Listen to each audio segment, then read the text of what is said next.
कसं आहे, मी परवा हेच फक्त म्हटलं होतं. त्याचा विपर्यासाने माझ्याबद्दलची बातमी वेगवेगळ्या चॅनलवर त्या आल्या होत्या, आपल्याला माहीत आहे. तर शेवटी राजकारणात काय होईल हे आपण सांगू शकत नाही. आज काय, उद्या काय, परवा कसं होणार आहे, त्या वेळच्या म्हणजे 1 वर्षापूर्वी आपल्याला जर पवारसाहेबांना मी सोडेन असं कोण म्हटलं असतं, तर मीच त्याला वेड्यात काढलं असतं. परंतु नाईलाज झाला, कारण असं कधी घडेल असं अपेक्षित नव्हतं, पण ते घडलं.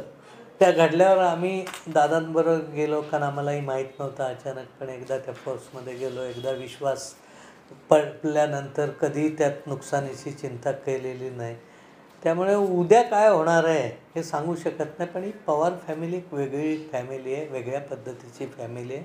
मला वाटत नाही की फॅमिली रिलेशन त्यांचे काय बिघडतील. ते त्यांच्या त्यांच्या पद्धतीने ते राहतील. पॉलिटिकल आता क्रायसिस एवढे झालेत, ते काय होईल काय सांगू नाही शकत. पण आपल्याला जर वाटतंय का विधानसभेच्या आधी एकत्र यावे म्हणून? नाही, ही तर ईश्वरचरणी प्रार्थनाच आहे की जर काय असं एकत्र झालं तर आयुष्यात खूप मोठं भाग्याचं होईल. किंबहुना असं होऊन जर उद्या मला जरी लढायला नाही मिळालं तरी मी माझ्या एवढा आनंदी असेल या सगळ्या प्रक्रियेत.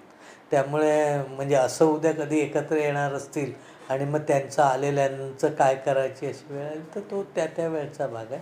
पण हे जर तरला राजकारणात कायच व्हॅल्यू नसते. आज काय चाललं आहे हेच आपण बघावं लागतं आणि त्या पद्धतीने अजून जी रखडलेली कामं आहेत ती कशी सोडवून घेता येईल हे माझं उद्दिष्ट होतं. जो माझं उद्दिष्ट होतं की माझ्या सावर्ड्याचं पाझर तलाव मंजूर झालंच पाहिजे ह्यावेळी. आणि मग मी काय किती नुकसान होणार आहे, जसं आपल्याला माहीत आहे महाविकास आघाडी असतो तर आपण कसं असतो आता. पण ह्या परिस्थितीला शेवटी कामं पण हवेत आणि हे पण हवं असं होत नाही, सोपं पण हवं असं होत नाही. तुम्हाला संघर्ष करून कामं पण मिळवली.